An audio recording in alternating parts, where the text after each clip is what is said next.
Todos, um grande prazer, uma grande honra estar aqui com vocês. Antes de mais nada, eu não sou médico, não sou psicólogo, sou engenheiro mecânico, consultor e gestor de qualidade. Então, não vou entrar em detalhes médicos porque não é da minha especialidade, obviamente. E antes de atender esse desafio que foi proposto de falar sobre a apometria como uma ferramenta para buscar a cura da drogadição, eu peço sempre o auxílio dos nossos mentores, nossos guias espirituais, e temos sempre a felicidade de sermos atendidos na inspiração sobre o tema ou o foco que devemos dar nesse dia, nesse trabalho. Então, o foco que eles nos sugeriram, aqui o Fábio já falou, vou passar um pouquinho rápido. Eu tenho bastante slides, mas não se preocupem, nós vamos passar de raspão por algumas partes introdutórias e vamos ser o menos teóricos possíveis, para que nós possamos dedicar um pouquinho mais do tempo que temos para os aspectos práticos, ok? Então, nosso objetivo aqui, basicamente, vai ser entender as causas que levam uma pessoa à drogadição e como nós podemos auxiliar no tratamento desse mal através da apometria, ok? Basicamente, muito rapidamente, algumas definições. Drogadição é algo muito amplo. Ele é um termo também utilizado como toxicodependência, principalmente na Europa, em português de Portugal. São termos genéricos que designam toda e qualquer modalidade de vício bioquímico por parte de um ser humano, ou a uma droga, ou a mais de uma droga, ou interação entre drogas, causada ou precipitada por um complexo de fatores, incluindo fatores genéticos, biofarmacológicos e sociais, incluindo aqueles econômicos e políticos. A primeira conclusão que nós temos aqui: algumas pessoas têm mais predisposição à drogadição do que as outras.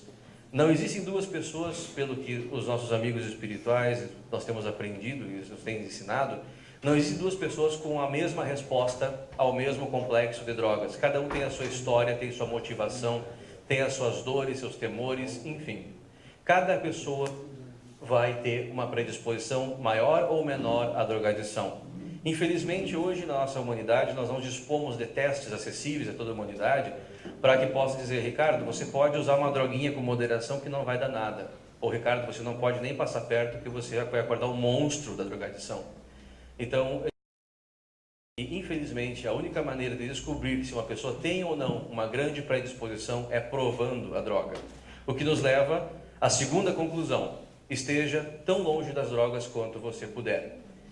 Claro que em medicina, droga é quase sinônimo de medicamento, mas aqui nós vamos abordar o uso nefasto, o uso negativo de algumas drogas que, em boas dosagens, são remédios, mas usadas em abuso, nos levam a terríveis males, e algumas outras substâncias que, claro, nenhum ser humano deveria jamais chegar perto, quanto mais fazer uso.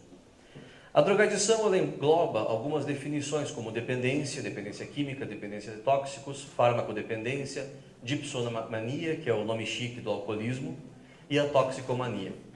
Drogadição, como o próprio nome já diz, significa adição às drogas, que vem do latim adicto, afeiçoado, dedicado, apegado, dependente. É um tema complexo, como nós já vimos, e com várias formas de manifestação.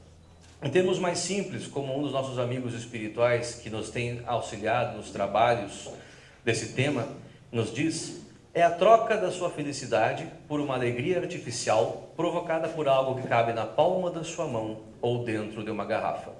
Então ele costuma dizer isso, é uma entidade que ele não se identificou por nome, mas ele tem se manifestado em alguns dos trabalhos para auxiliar especificamente nesse tema. Ele é um especialista em drogadição. E eu vou trazer alguns dos pensamentos dele ao final desse trabalho. Existem duas fases básicas que a nossa pesquisa nos levou a entender sobre a drogadição. Uma delas é a chamada adição psíquica. É quando eu tenho uma necessidade psicológica de usar certa droga para obter alívio de tensões ou bem-estar, por exemplo. Então, ela se caracteriza por fenômenos cognitivos em busca recorrente pelos efeitos iniciais desse uso. Eu posso começar com um calmante, com um sonífero, eu posso precisar de um remédio para encarar um público como vocês, para dar um discurso, eu posso precisar do álcool para me sentir corajoso, para ir para a noite, por exemplo, ou para enfrentar uma situação, eu vou fumar uma maconha, ou vou para a festa, eu quero enlouquecer, eu gosto do efeito do LSD. Cada um vai encontrar um motivo para utilizar um determinado tipo de substância. Então ela inicia eu querendo, eu gosto dessa sensação. Então, a dependência psicológica age no cérebro, produz um ou mais dos efeitos seguintes. Então, eu tenho redução da minha ansiedade, tensão, euforia, mudanças agradáveis do humor em geral e alterações da minha percepção sensorial. Aqui nós já falamos bastante sobre isso e sempre lembrando que podem variar os seus efeitos e sintomas em extensa gradação de intensidade e tipo de pessoa para pessoa. O problema é que uma vez que eu estou introduzindo uma substância externa ao meu organismo, por homeostase, por equilíbrio, ele vai tentar se adaptar àquilo ou conviver com aquela substância. Então eu começo a ter a chamada dependência física. Então o meu corpo se adapta a essa droga e na falta dela, ele tem distúrbios. Não, agora eu me acostumei, agora você tem que me dar essa substância. Agora eu quero. Agora não é mais você, psicologicamente, que manda. Agora eu assumi o controle, eu, o corpo. Então, eu perco o meu controle sobre o uso da substância e aí eu começo a ter o estado de ânsia e as crises de abstinência. Nesse caso aqui, já adiantando o assunto, só a conversa e só o tratamento espiritual já deixam de ser suficientes. Aqui você precisa de um tratamento médico, precisa de acompanhamento psicológico, em alguns casos você precisa sim de internação. Você precisa ficar trancafiado num lugar à força, para que você não tenha o uso da droga. Você precisa desintoxicar o seu corpo, por mais sofrível que isso possa ser durante alguns dias ou mesmo semanas. Então, jamais a apometria vai substituir e somente complementar todos os tratamentos tradicionais que já são de sucesso no tema da drogadição. A influência do tempo de uso da droga depende de vários fatores, como a forma de uso e a compreensão física do indivíduo e sua carga genética, como já dito anteriormente. Aqui nós já falamos sobre o tema. E a toxicomania é um outro tipo, de drogadição, basicamente encarada como aquele que usa medicamentos de forma inapropriada. Então, o uso excessivo e repetido de uma ou mais drogas, como por exemplo analgésicos, psicotrópicos, sem efetiva necessidade ou justificativa terapêutica. E segundo a Organização Mundial da Saúde, tem 4 elementos que definem o que é a toxicomania, ou o que é um toxicômano. A compulsão em consumir o produto, uma tendência em aumentar as doses, a dependência psicológica e ou já física dos produtos e o surgimento de consequências nefastas sobre a vida cotidiana, no campo emocional, social, econômico, etc. Então começa já a abalar o modo de vida dessa pessoa. Tipos de drogas naturais, como maconha e ópio, feitas a partir de plantas. Nós temos as drogas sintéticas, produzidas em laboratório, como o êxtase e o famoso LSD, e tantas outras. E as semissintéticas, que são o meio termo. São alterações químicas provocadas em laboratório sobre drogas naturais, como aí nós temos a família do crack, cocaína, heroína, morfina, merla, oxi e tantas outras que surgem, infelizmente, a cada dia parece que tem algo novo sendo produzido. Por seus efeitos, muito rapidamente, eu posso ter drogas para me deprimir no meu sistema nervoso central. Então eu quero ficar tranquilo, quero ficar calmo, relaxamento, sonolento. Então, por exemplo, álcool, soníferos, hipnóticos, ansiolíticos, narcóticos, inalantes, então cola, tinta, removedores. São todas drogas que atuam para deixar a pessoa em giro mais baixo. E existem ainda as drogas estimulantes, que é o contrário, eu busco a loucuragem. Se me permitem usar um termo bem gauchesco aqui. Provoca efeitos de sensação intensa de euforia, poder, estado de excitação, muita atividade, diminuição de sono, apetite. Então elas são chamadas de anorexígenas, diminuem a fome. E dentro desse grupo existem as anfetaminas e a cocaína, que nos anos de 1880 era usada inclusive como remédio, Depois o pessoal descobriu o que ela fazia. E as chamadas perturbadoras, também conhecidas como alucinógenas, psicodislépticas, que são a maconha, mescalina, LSD, êxtase, cogumelo. Eles provocam as alucinações, principalmente visuais, alteração de cores, formas, contornos. As pessoas têm sensações de enorme prazer ou de medo intenso, podem entrar em pânico ou ficarem muito exaltadas e perdem noção de tempo e espaço. Geralmente o seu efeito dura muito pouco e cada vez menos tempo, então o que leva ao abuso. Cada vez eu quero mais e eu preciso tomar doses mais elevadas ou mais frequentes para que eu tenha novamente esse efeito alucinógeno que eu procuro. Basicamente, né, o nosso cérebro ele funciona em 3 grandes fases, né, os médicos de plantão que me corrijam e socorram se eu falar algum impropério aqui, mas basicamente eu tenho uma parte que cuida dos meus instintos, né, da manutenção básica das funções do corpo, né. Eu tenho uma parte aqui no centro que cuida das minhas emoções, chamada sistema límbico, e tem essa parte aqui corrugada do nosso neocórtex, que cuida da parte do raciocínio lógico. Aqui dentro desses intrincados componentes que cuidam das nossas emoções, chamado sistema límbico, existe o chamado sistema de recompensa, o circuito de recompensa. É aqui que eu registro tudo aquilo que eu acho bom. Então, sensações boas, como comer um alimento gostoso, uma boa viagem, o reconhecimento profissional, tudo isso fica registrado aqui. E o estímulo que a droga causa também fica registrado por esses mecanismos. E são eles que ficam viciados, digamos assim, no prazer provocado por aquela substância, certo? Então, vários estudos, né, com animais, e hoje também sabemos com vários humanos também, que as pessoas acabam ficando viciadas, querendo a sensação a todo custo, a cada vez mais frequente, e pagando um preço da destruição, digamos assim, do seu organismo em função disso. As consequências de longo prazo são conhecidas, né? Lesões em diversos órgãos, como o fígado, o coração, doenças contagiosas, porque quando você está doidão, você esquece de se proteger e se relaciona promiscuamente, muitas vezes. Você utiliza a seringa contaminada. Algumas dessas lesões podem se transformar em câncer, alterações na sua capacidade de pensar, destruição das suas conexões neuroniais, mau funcionamento dos rins, e quem está sempre ali aguardando o desfecho de toda essa batalha é a desencarne, né, a morte.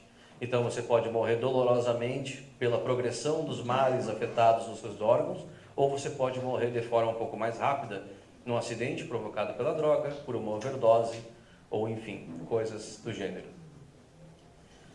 Alguns números apenas para a gente contextualizar o problema. Eu peço desculpas pela defasagem dos anos, mas foi o estudo mais recente que eu encontrei na internet, 2008, mas que ele compara alguns casos do Brasil e Rio Grande do Sul, que entre janeiro e setembro de 2008, no Brasil ocorreram 78.601 internações hospitalares por abuso e dependência de álcool e substâncias psicoativas. No Rio Grande do Sul, esse número foi de 8.500 pessoas, quase 1% da população. Então, esses aqui são os números que refletem as pessoas que chegaram a precisar ser internadas pelo abuso de álcool e substâncias. Não sabemos quantas que fazem a utilização dessa substância e quantas que talvez até morram sem passarem pela internação. E de todas as internações por transtornos mentais e comportamentais aqui no nosso estado, 27,5 se deveram ao abuso de substâncias psicoativas. Então, é um número bastante elevado de pessoas que recorrem a essas drogas. Basicamente, só para a gente ter uma ideia, as internações por abuso e dependência de álcool têm o seu pico na faixa de 40 a 49 anos, tanto no Rio Grande do Sul quanto no Brasil, vendo que a grande parte, né, desses números, desses casos, ficam entre 30 e os 60 anos, mais ou menos. Já por abuso e dependência de substâncias psicoativas, de outras drogas, essa idade é muito mais tenra. 20 a 29 é o pico das internações por abuso de drogas, fora o álcool. Já quando nós falamos da mortalidade, a mortalidade por abuso de álcool já fica numa idade mais avançada, quando o seu organismo possivelmente já esteja mais debilitado. Ou seja, o álcool ele tende, pelo que nós podemos depreender desses gráficos, sou engenheiro mecânico analisando gráficos de medicina, por favor, me auxiliem, mas ela tem um efeito cumulativo mais lento. Já as drogas, elas têm patamares distintos, né, dependendo daqueles fatores diversos, de organismo para organismo, mas a mortalidade ela já começa a ter números incrementais em idades inferiores aos 60, 50 e 40 anos. Sobre alguns aspectos espirituais, já foi tratado também pelos palestrantes anteriores, né? Creio que não seja novidade para ninguém, que nosso espírito, nossa divindade perfeita não se manifesta diretamente sobre esse corpo físico. Nós temos diversos transformadores, por assim dizer, para que nosso espírito possa animar essa matéria densa. Então, a literatura, ela dá alguns nomes ligeiramente diferentes, conforme os livros que se forem pesquisar, mas é consenso que existe um duplo etérico, né, ao redor do nosso corpo físico. Ele chama-se duplo, geralmente pela aparência que os videntes relatam, que ele é quase uma cópia do nosso formato do corpo físico. Ele é formado por uma malha energética que nos protege e faz a atuação da energia mais sutil sobre esse corpo físico. E na segunda escala nós temos aqui um corpo emocional, um corpo astral e outros corpos mais sutis. Dentro do nosso estudo de drogadição, nos parece que de particular interesse são esses dois corpos mais próximos aqui. Já vamos discutir um pouquinho sobre eles. O duplo etérico, então, ele é como se fosse essa última fronteira. De todos os nossos corpos sutis, as nossas energias, ele é a nossa última defesa e é o corpo que efetivamente causa a maior mobilidade, a interferência nos órgãos físicos. Então, ele também é de particular interesse para as entidades que, porventura, queiram nos prejudicar. Mas não basta nos determos apenas no ataque externo. Toda vez que nós temos um ferimento no corpo físico, toda vez que nós usamos uma droga, uma substância estranha, a energia dessa substância provoca dilacerações nessa estrutura. Então imagine como se fosse uma malha, um tecido sendo rompido, tendo suas fibras rompidas, abrindo algumas frestas, alguns buracos. Ou, em outros termos, uma dialemetria ao contrário, onde você vai espaçar algumas fibras e vai ficar vulnerável ao ataque externo ou pegar qualquer energia deletéria que você encontre pelo caminho. E também o corpo astral, ele registra as emoções. Ele é de particular interesse porque nele ficam registradas muitas vezes as causas pelas quais eu busco a droga. Certo? Então, o corpo astral, como já é sabido, todo mundo já ouviu falar no termo viagem astral, ele pode ser desdobrado ou deslocado desde o impulso apométrico, durante o nosso sono ele também se desloca, pela anestesia durante a cirurgia também é deslocado em todo ou em parte, e o uso das drogas também não é diferente. Por que de algumas alucinações? Você está acordado, tendo o seu corpo desdobrado. Você fica registrando como um sonho acordado percepções do plano astral ao seu redor em frequências que são apropriadas àquela vibração que você está vibrando naquele momento. Então você acaba tendo uma experiência mediúnica provocada pelo uso de uma substância química. Muito bem. O que nossos amigos espirituais nos trazem como uma das principais mensagens quando nós formos tratar qualquer dos casos, mas particularmente drogadição? Eles trouxeram essa frase, já muitos de vocês devem conhecer.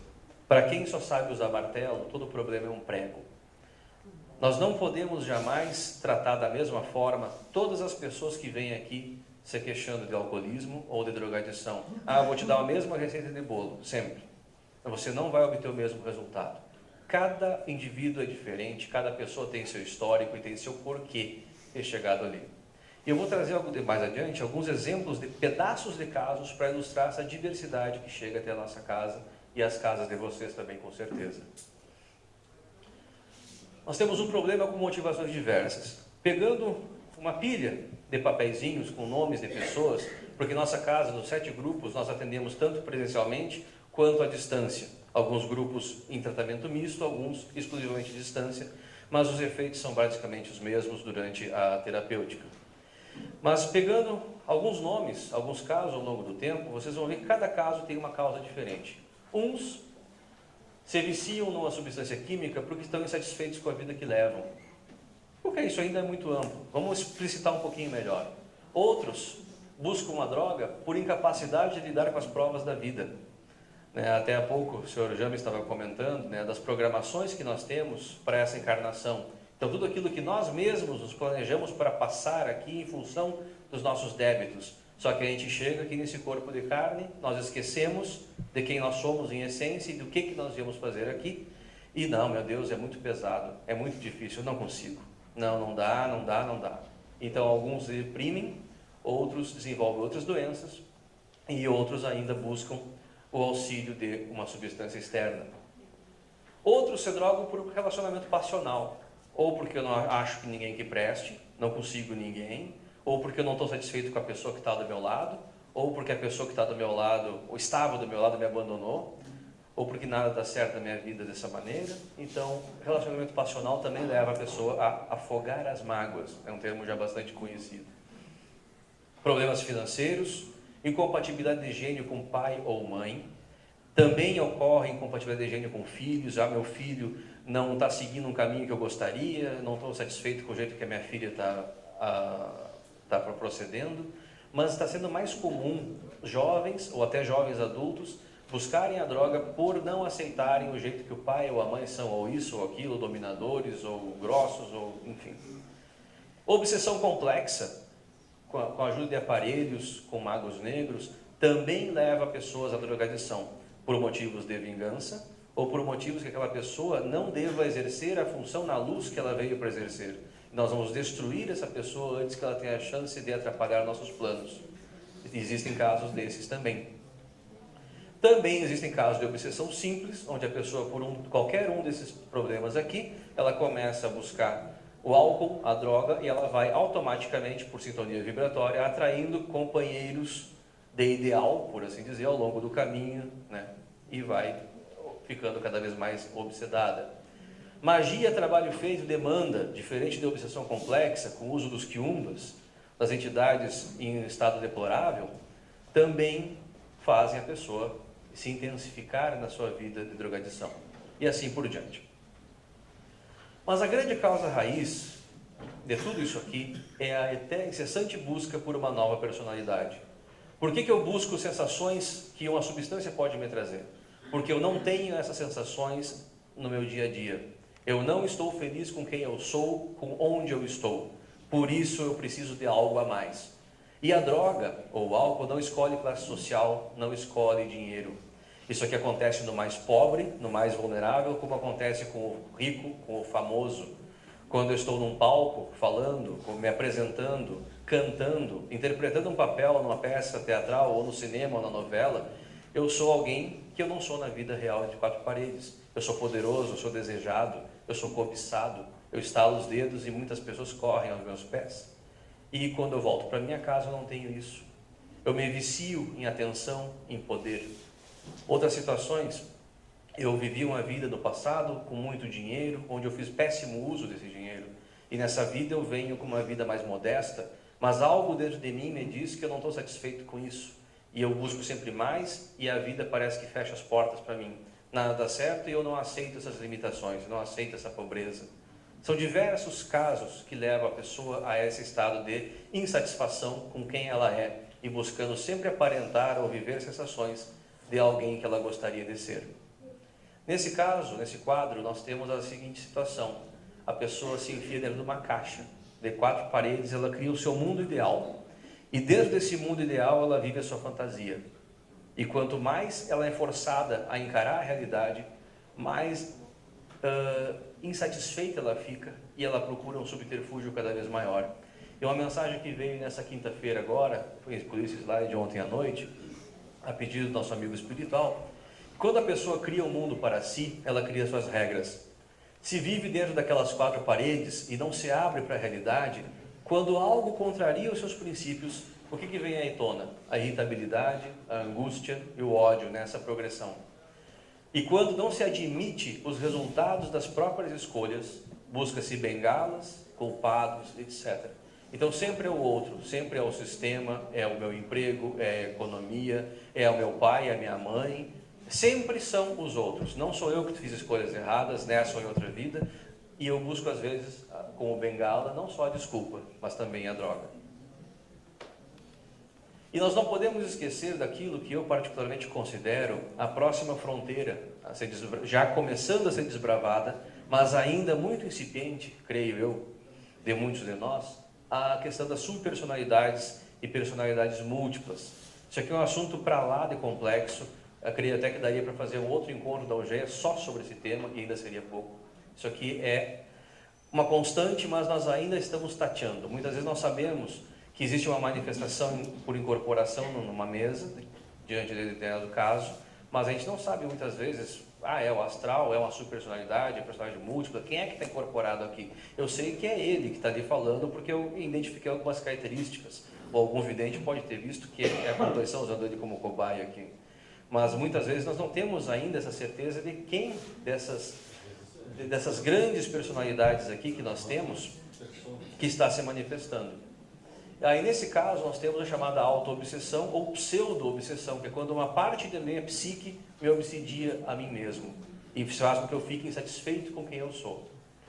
Então nós temos aqui, por exemplo, na literatura, Godinho fez uma brilhante avaliação do tema, no seu livro Conflitos Conscienciais, Personalidades Múltiplas e Subpersonalidades, onde ele diz basicamente que as personalidades múltiplas são as nossas personalidades construídas e vividas em outras existências, que têm identidade própria, aparência, hábitos, idade e até polaridade sexual distintas da personalidade atual. Claro, essa vida eu sou o Ricardo, na passada posso ter sido o João, na outra foi a Maria, Vera, Paulo, e assim sucessivamente. Nós vivemos vários personagens, e isso fica tudo armazenado, esses registros. Essa escalada, essa nossa vida, na vida maior, de diversos personagens vividos, não fica apagado.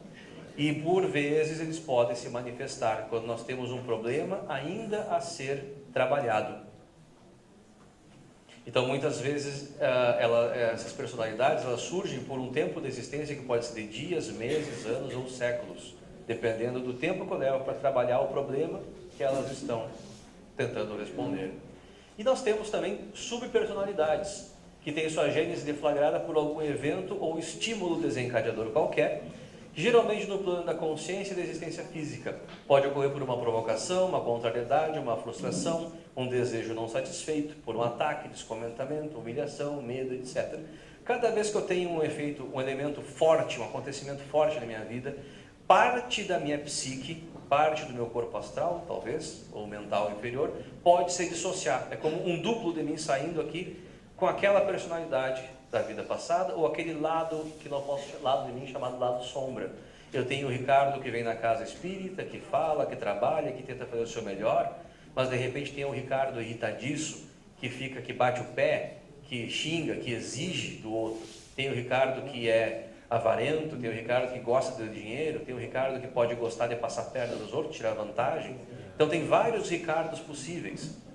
Nem sempre eles vão existir ao mesmo tempo, mas em alguns momentos onde eu tenho um problema a ser resolvido, eu crio esse duplo de mim mesmo. Quem é que lembra do desenho animado dos super-heróis, lá que tinha o mundo bizarro, né? Tinha aquela versão distorcida de si mesmo. Então nós temos essa caixinha de surpresa dentro de cada um de nós. E é um desafio entender melhor como que isso aqui pode ser gerenciado e trabalhado. Vou ficar por aqui no tema e vou passar alguns trechos de casos para ilustrar aquelas diferentes causas que nós falávamos no início da nossa apresentação. Um caso vem da literatura, da apostila do curso, e os outros são dos grupos que eu visitei. Jovem de 26 anos, sexo masculino, solteiro, o queixume, nada dá certo, não consigo. Apesar de eu não conseguir nada na vida, os outros têm ciúme e inveja de mim. Então veja o nível de confusão da pessoa, né? O pouco que eu tenho ainda me invejam, né? O que ele faz? Se dedica ao escapismo dessa situação pelo uso de drogas, álcool e abuso de velocidade ao dirigir. Um familiar preocupado com a situação desse rebelde, que não aceita nenhuma sugestão, procura o grupo. Aberta a frequência, ele mesmo incorpora a sua subpersonalidade, ou seja, uma parte dele incorporou no médium, e ele se mostrou por inteiro na sua fraqueza e incapacidade diante dos desafios, ou seja, não aguentou o tranco da vida, digamos assim, em termos bem populares. Esbravejando, disse que lhe deixasse mãe de uma menininha de 2 anos, terminou o namoro recentemente, descobriu que foi adotada pelos avós, a quem chama de pais, pouco ou nada sabe dos pais biológicos, se queixa que cada vez que a avó falava um pouco sobre a sua mãe, ela contava a história de forma ligeiramente diferente. Então todas essas situações levou ela a um sentimento de abandono, traição pela família e não se achando boa em nada. Então ela também usava drogas e álcool, já tinha passado por reabilitação, tendo recaído após o término do último relacionamento. Aberta a frequência, também ela própria incorporou, em corpo sutil, chorando muito, se queixando, não enxergando um caminho diante de si, não sabia nem o que era fé, nem por que ter fé. Próximo caso. Homem dos seus 50 anos, casado com filhos, enfrenta problemas com o alcoolismo, já começando a afetar a vida no seu casamento. Aberta a frequência, não houve manifestação dele, mas um amigo espiritual revela: esse aí bebe e nem sabe por que ele bebe. Descoberto então, né, pelos nossos amigos, se me perdoem o termo, os nossos dedos duros da espiritualidade, ele tinha uma amante. E a amante fez um despacho, pagou um trabalho de magia para que ele começasse a beber. E bebendo causasse instabilidade no lar e saindo de casa ele estivesse livre para ela. Aí deduzimos que depois de conquistado o seu intento, ele ia pagar outro trabalho para ele parar de beber, né? Então, é as inconsequências das pessoas. Outro caso. Homem, 60 anos, casado, com filhos. Todo relacionamento tem lá seus altos e baixos. Mas durante um período de crise e contrariedade com a esposa, ele começou a beber com mais frequência. Chegava do trabalho, dava aquela reinada com a esposa, brigava, discutia, já ia para a cachaçinha. E ele se tornou cada vez mais irritável com ela e começou a ameaçar: olha que eu vou me embora.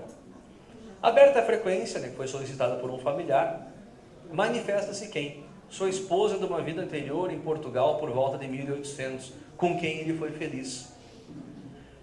Qual foi a leitura que nós fizemos desse caso? Inconscientemente, ele buscou a energia da esposa amada de outrora, aquela vivência, e o álcool potencializava ele sentir, mediunicamente, pelo deslocamento parcial do seu corpo astral, ele sentia a presença dela, mesmo que não a reconhecesse. Então ele tinha aquela saudade de algo que ele nem sabia o que era, mas é uma saudade de algo que eu não encontro aqui comigo agora. Então ela estava muito tranquila, era uma entidade que ela ficou perdida por aí, não reencarnou, mas ela não queria o mal. Mas ela disse que ela ficava com dó de ver o seu amado ali, numa situação infeliz, e não sabia como podia ajudar, e estava sempre por perto. E cada vez mais próxima pela obsessão que ele, encarnado, fazia para com ela, desencarnada. Então aqui também foi um caso de encaminhamento dela, enfim, bem tranquilo, e com mudança de comportamento, a família conversando com ele, era um caso inicial, conseguiram reverter a situação a contento. Outro caso, esse também recente, mulher dos seus 40 anos, casada com filhos, alcoolismo, já afetando o casamento e vida social, aberta à frequência, manifestaram-se várias entidades, em obsessão simples, algumas já simbióticas, grudadinhas nela ali, sorvendo aquele álcool, estimulando que ela bebesse cada vez mais. E foram então tratadas, encaminhadas ao Hospital Caritas, e nesse momento foi perguntado como é que ela estava. Ela relatou: olha, no momento que ela começou a ter essa limpeza energética, ela relatou que estava sentindo cólicas, uma síndrome de abstinência, um sentimento de abstinência, e ela ficou firme, mas ela estava com vontade de sair da sala. Ou seja, aquele último ataque das entidades, cara, sai daqui, não vamos tirar de perto de ti. Mas ela permaneceu, e então o nosso amigo espiritual se manifesta. Eu vou lhes apresentar rapidamente alguns trechos do que ele nos disse para ela, que vale para muitos outros. Ele começa pela exposição clara, direta e amorosa da problemática. Você bebe pela transformação do comportamento, não é pelo líquido. Se você gostasse do líquido, simplesmente, poderia beber água. Então ele tem uma linguagem bastante direta e simples. Você deve querer mudar. Você deve fazer um inventário moral e pesar todas as coisas erradas e boas que você faz, e se conscientizar que você está indo para o buraco. Você deve pensar que eu sou o culpado, não os outros, que são seus codependentes. E ele definiu os codependentes como seus familiares, que lhe acalentam, lhe fazem chá quando ela está ruim da marvada, ruim do trago, fazem chazinho, ficam perto, sofrem junto com o seu vício os efeitos do mesmo. Você deve refletir sobre a dominação que você sofre por um líquido engarrafado, a frase que eu já trouxe para vocês antes. Para o consulente que consome outras drogas, ele diz: você troca a sua felicidade e é dominado por algo que cabe na palma da sua mão. Você deve reconhecer a sua incapacidade de dominar o vício. E aqui não é humilhar a pessoa, mas fazer que ela reconheça, porque eu preciso do quê? Do livre arbítrio dela ou dele em querer ser ajudado. A espiritualidade não vai poder fazer nada à revelia da vontade, da intenção da pessoa. Uma vez que você reconheceu que você chegou num ponto que você é incapaz de lidar com isso, você precisa e quer ajuda, agora então você deve orar e pedir ajuda para iniciar a sua transformação espiritual. Tem que admitir a impotência diante do álcool ou da droga, acreditar num ser superior que lhe salvará, e tem que ficar muito claro diante dessa pessoa os 3 caminhos possíveis para os quais a droga ou o álcool a levará. Ou ela vai, dependendo do que ela fizer, ela pode ser presa, ou ela vai para o hospital, ou vai para o caixão. Então são linguagens fortes, mas que devem ser tratadas no caso da pessoa com alto grau de dependência. Ela precisa ser conscientizada disso. E esse tipo de trabalho também é feito nas clínicas de reabilitação, nas fazendas, enfim. Mas aqui na casa espírita também é feito, às vezes, pela parte espiritual que nos auxilia. Você deve ter consciência que sofrerá perda dos amigos sinceros e também dos momentâneos. Aqui a única coisa que se pode ser ironicamente falar é que até alguns obsessores vão embora quando você não servir mais para doar fluidos para eles. A literatura está cheia de casos desse tipo. E a pessoa tem que saber que tem predisposição para o vício. Você gosta. Admita que você gosta. Essa entidade diz para as pessoas que venham à nossa casa. Deve ter conscientizado da vida que tem e a que poderia ter. Enfim, vamos acelerar um pouquinho aqui. O que em resumo, nós devemos conversar com essa pessoa e o que ela precisa fazer? Aprender a ser você, a gostar de você. Se ajude. Muito rapidamente, vamos falar de algumas ferramentas. E por tradicionais... A engenharia está aqui, né? Olha aí, é meu chão agora, vamos lá. Então, por tradicionais, não interpretem mal o termo. Tradicional não quer dizer antiquado. Tradicional é o que é tradição, o que é usual e é o que funciona. E vamos apresentar um método alternativo novo que está surgindo e está em fase de testes, mas que também já foi proposto por um outro amigo espiritual. Alguns casos, eu vou abrir minha caixa de ferramentas diante daquele consulente, pode ser que ele só tenha uma poeirinha no visor do capacete ali, eu uso um pincel e o cara, tá bom, já sei o que eu tenho que fazer. Outras vezes ele não se abre, precisa de um disco, de uma serra, de uma broca, para conseguir entrar dentro daquela casca grossa e saber o que está acontecendo, ok? Então vamos lá. Lembrando que cada caso, cada pessoa que chega diante de nós vai ter um motivo. Algumas não vão falar no primeiro momento. Outras, se eu conseguir ir conversando, às vezes numa segunda sessão, no segundo atendimento, vou perguntando como é que está a vida, o que está acontecendo, está satisfeito com mais alguma coisa, quer acrescentar mais alguma coisa, então eu posso fazer o questionamento direto, sempre com humildade, sempre com amor.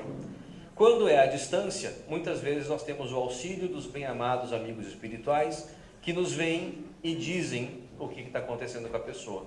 Mas eu tenho que procurar sempre investigar o que levou aquela pessoa a buscar a droga ou algo. E aí eu posso trabalhar sobre a causa. Esse é o primeiro caminho para a cura. Dentro da terapêutica tradicional, nós temos então essa busca pela causa, nós podemos voltar ao passado, se for necessário, sentimos que é uma vida passada o problema, sentimos que foi um acontecimento anterior nessa vida que a pessoa botou uma pedra em cima, mas que tem uma subpersonalidade gritando para resolver aquele problema. Tudo isso tem que ser investigado. Então nós podemos então comandar, né, com a impulsoterapia, né, a abertura dos corpos, pedir a abertura das memórias. Então, eu não tenho certeza se é subpersonalidade, personalidade múltipla.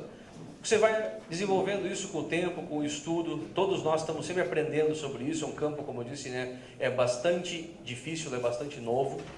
Então você pode simplesmente dizer, eu quero abrir as memórias dessa pessoa. Você vai pedindo permissão a Deus, aos seus guias, porque você não pode fazer nada sem a vontade de Deus e sem o merecimento daquela pessoa.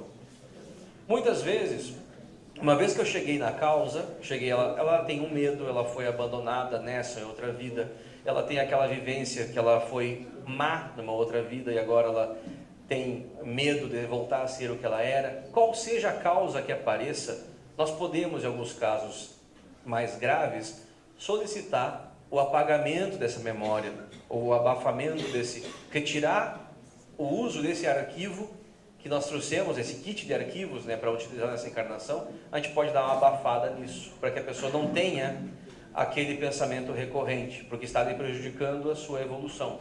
E eu posso trazer memórias felizes, então eu posso voltar a buscar uma vida, um momento em que ela foi feliz e trazer essa sensação para o presente, e deixar isso rodando na cabeça dela. A apometria nos permite isso. Reincorporo os corpos e fecho as frequências. É uma das situações. Casos um pouco mais difíceis podem necessitar de uma ajuda extra. Então eu posso fazer uma impregnação magnética, colocar uma mensagem subliminar, do tipo, olha, cada vez que tu enxergar, que tu sentir cheiro de droga, de álcool, que tu passar perto, que te convidarem, tu vai ter algo que vai dizer, eu vou vencer. Pode fazer aquela mentalização, só por hoje eu não vou beber, só por hoje eu não vou usar droga, como vier à mente de vocês na hora. Então, impregnem uma mentalidade positiva. Então, ela pode ser do tipo, eu me curo, não quero mais beber, eu expurgo minhas impurezas, multipliquem a vontade dele, façam o trabalho que vier à mente conforme a orientação dos guias de vocês. Então, tenta dar um auxílio energético a que essa pessoa esteja blindada contra a sua baixa vontade até então.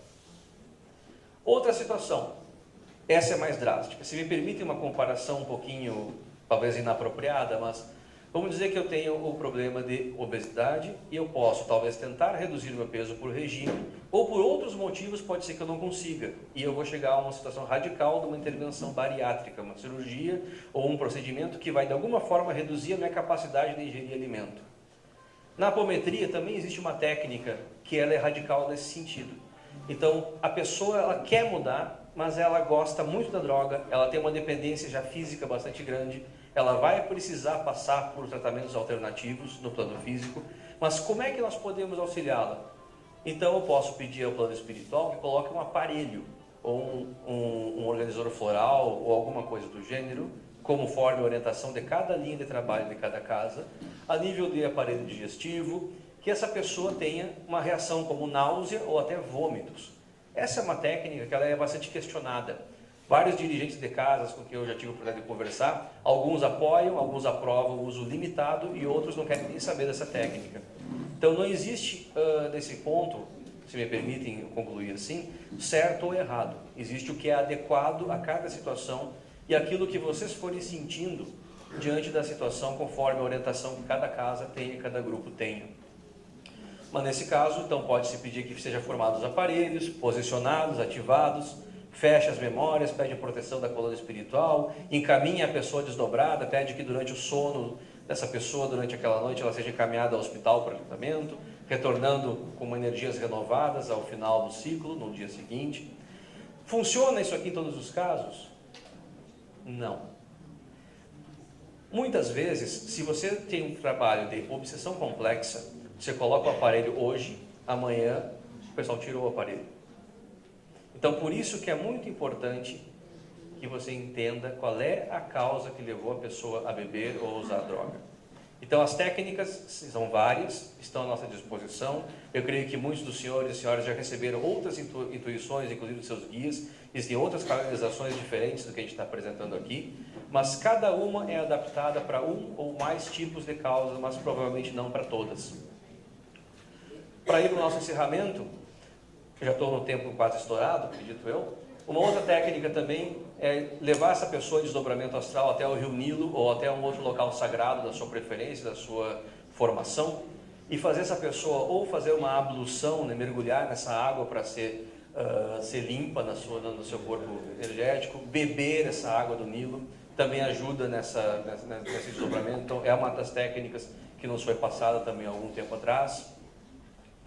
E uma terapêutica alternativa que um dos amigos espirituais trouxe e pediu que inclusive passasse aqui, é que eu não preciso muitas vezes usar da terapêutica, principalmente em grupos que tenham grandes volumes de atendimentos. Então, em grupo, na corrente mediúnica, você pega o papel com o nome, fulano de tal, idade, tal, queixume, a problemática, e você use, sim, a sua mediunidade. Coloque a mão sobre o papel, faça a leitura dos dados, né, o coordenador faz, e o que tu está sentindo? Coisa simples. Eu senti medo, eu vi uma porta escura, eu vi um quarto escuro, eu vi repressão. Ok, o que você vai fazer? Vai trabalhar o oposto dessa intuição. Então, se você sentiu escuridão, mentaliza a luz, a luz, a luz, a luz, pelo tempo que for necessário, até que você se sinta mais tranquilo. E passa o papel adiante para o próximo colega. Se ele não vir nada diferente, ele pode continuar mentalizando a mesma coisa que o anterior viu. Daqui a pouco ele tem outra contribuição. Olha, eu vi um pai oprimindo o filho e batendo. Eu vi a pessoa sendo humilhada. Ok, trabalhe o orgulho próprio, trabalhe o perdão, trabalhe o amor e assim vai indo. Também é uma forma que começa a atuar no campo sutil da pessoa, trabalhando a despolarização da causa que levou a pessoa à drogadição. Então, é uma técnica que está surgindo agora, questão de semanas. Então, a gente está testando ainda, mas já estamos compartilhando com vocês. Fatores determinantes, então, da cura. Primeiro, antes de tudo, a vontade de ser auxiliado. E depois o apoio dos familiares, dos amigos. Boas companhias, leitura, atividade mental elevadas, a evangelização da pessoa, a instrução dela, ocupação produtiva do tempo, atividades físicas, é muito importante para quem precisa liberar toxinas do seu organismo. E alguns pensamentos para nós encerrarmos aqui.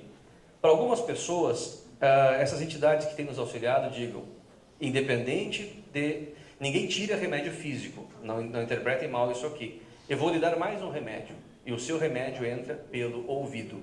E aqui está o nosso salão. Então, venha ouvir as palestras, você precisa ouvir, precisa se instruir, precisa andar com pessoas do bem. Então, ele brinca sempre, seu remédio entra pelo ouvido. Fale com franqueza, nunca com humilhação. Então, muitas vezes você vai falar com a pessoa, seja ela presencial ou desdobrada, você não tem vergonha? Um pai de família, uma mãe se drogando, o que você pensa da vida? Não, nunca humilhe. Seja franco, não trate com meias palavras a problemática, mas fale com amor. Então, meu amigo, vamos ver o que está acontecendo. Vamos investigar por que você está bebendo, por que você está se drogando. Se você tiver franqueza com amor, você terá essa pessoa ao seu lado. Pais e filhos também amam. Essa é uma frase que surgiu especialmente para aqueles cidadãos e cidadãs que se drogam ou se alcoolizam por causa não tem a sua famosa cara metade. Muitas vezes nós temos que lembrar essas pessoas que, apesar de não ser exatamente a mesma coisa, o amor se manifesta em muitas formas. E não é porque eu não tenho um marido ou uma esposa que eu não sou amado. Eu sou amado, muitas vezes eu esqueço que eu tenho um filho, uma filha que depende de mim e da minha atenção. E eu me fecho na minha concha porque meu problema é o pior do mundo. Eu não tenho um pai, eu tenho uma mãe, eu tenho amigos. Existem várias formas de amor às quais eu posso me apegar e das quais eu posso me alimentar. Sobre a importância do apoio mútuo, esse nosso amigo também disse o seguinte pensamento: 2 homens valem mais do que um só, pois seu salário é dobrado. É uma comparação simples que ele faz para as pessoas entenderem. Se um homem cair, 2 terão maior resistência. Se um homem sozinho resistir à mudança ou ao problema, 2 resistirão muito mais. Se esses 2 já se apoiando acharem um terceiro em desvalia, um cordão triplo tem maior dificuldade nele ser rompido. Então, se esses 2 homens já auxiliados e suportados trouxerem a pessoa com problema, um terceiro elemento para junto deles, existirá um elo muito maior. Então, foi uma metáfora que ele utilizou para enfatizar a importância de ter o apoio do círculo de pessoas que se apoiam mutuamente para evitar a recaída da droga. Todo consulente deve aprender a cultivar um jardim em si. Primeiro, é necessário que a terra esteja fértil, vontade, livre-arbítrio. Primeiro, a pessoa tem que querer ser ajudada. Muitos dos consulentes que vêm à casa com drogadição têm melhoras, outros não se sabe se melhoraram, se morreram, se pioraram porque não voltam mais, não dão sinal, e outros pioram. Então, não se culpem se alguns casos não tiverem o sucesso que vocês almejam. Sempre, claro, façam uma análise de lições aprendidas, onde nós poderíamos ter melhorado a terapêutica, onde poderíamos ser mais eficientes, mas sempre lembrando que a pessoa tem o seu livre-arbítrio, e se ela escolher vencer todos os impulsos positivos e voltar a se dedicar à drogadição, paciência, cada um tem o seu caminho. Quando essa pessoa, então, fizer um terreno fértil, deve cercá-la de árvores para manter a umidade, não deixar que o vento seque essa terra. E essas árvores são os amigos e as boas influências. E a umidade da terra é a fé, o propósito, a força em se melhorar. Aí, então, com esse terreno e com esse cenário positivo, devemos, então, auxiliar essa pessoa a semear boas ações e colher a felicidade. Agora sim, prometo o último slide. Com considerações finais. Drogadição é um tema amplo, complexo, não podemos tratá-la levianamente. É preciso entender a sua causa e empregar as ferramentas e soluções apropriadas a cada caso. E o livre-arbítrio é lei e deve ser respeitado como tal, lembrando da máxima, ajuda-te que te ajudarei. Era mais ou menos isso que eu tinha para contribuir nesse momento.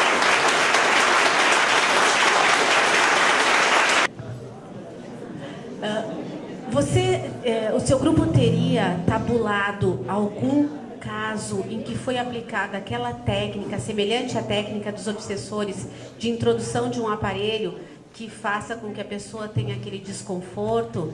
Isso foi vocês conseguiram acompanhar algum caso?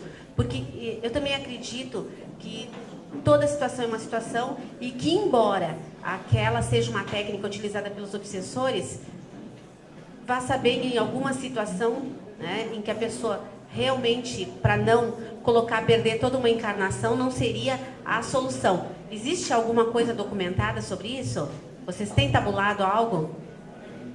Eu até pediria auxílio aos nossos colegas de grupo me ajudarem a lembrar. Eu lembro de um caso, particularmente, ter havido outros, que eu sou um dos membros mais novos do nosso grupo, né? Mas teve um caso de um senhor que ele tinha as recaídas constantes do vício do álcool. Ele teve um aparelho implantado, teve melhora, isso já faz uns 4, 5 anos, eu acho. E ele tinha, de vez em quando, ele aparecia de novo. Ó, a gente dava alta para ele do tratamento.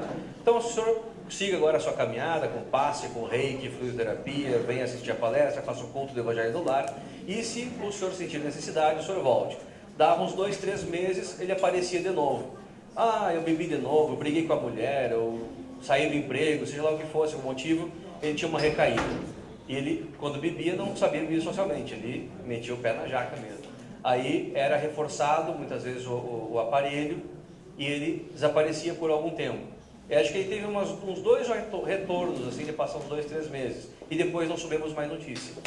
Então, que eu me lembro, teve esse caso, do tempo que eu pude acompanhar. Então, por algum tempo foi eficaz, mas ele não fez a reforma íntima. Então, ele acabou vencendo a própria influência. É como você tomar uma sibutramina para não ter fome, mas você forçar o seu organismo. Obrigada. Nos últimos slides aí tu tem ali o modo ideal, né? Vontade, ajuda, te dá. Qual é que é a participação seria de alguém que não quer ser ajudado, mas que a família vai lá para ajudar, naquela de ele não perder aquele tratamento que está sendo proposto? Excelente pergunta. Bom, lembrando da máxima que a gente não pode fazer nada sem a vontade expressa da pessoa, muitas vezes a família é auxiliada no seguinte sentido: a pessoa está tão dependente já fisicamente ou tão transtornada que ela jamais viria à casa espírita para tratamento, mas ela consegue ser intuída e trabalhar durante o seu sono, e os seus familiares também conseguem, de forma que eles sejam convencidos, que eles consigam convencer a pessoa a buscar, às vezes, a internação. Porque o caso dela precisa de internação, passar uma temporada numa fazenda, e muitas vezes essa dificuldade ela é vencida através do trabalho mental. Então, no subconsciente, a pessoa se reconhece que ela precisa de ajuda, que ela chegou ao fundo do poço. E talvez um dia ela esteja em condições de buscar a casa espírita. Então, muitas vezes a gente consegue ir pelas beiradas, cedendo fluidos para que a família consiga convencer e conversar com aquela pessoa para que ela busque o tratamento. Não sei se me respondi. Muito bom, muito bom.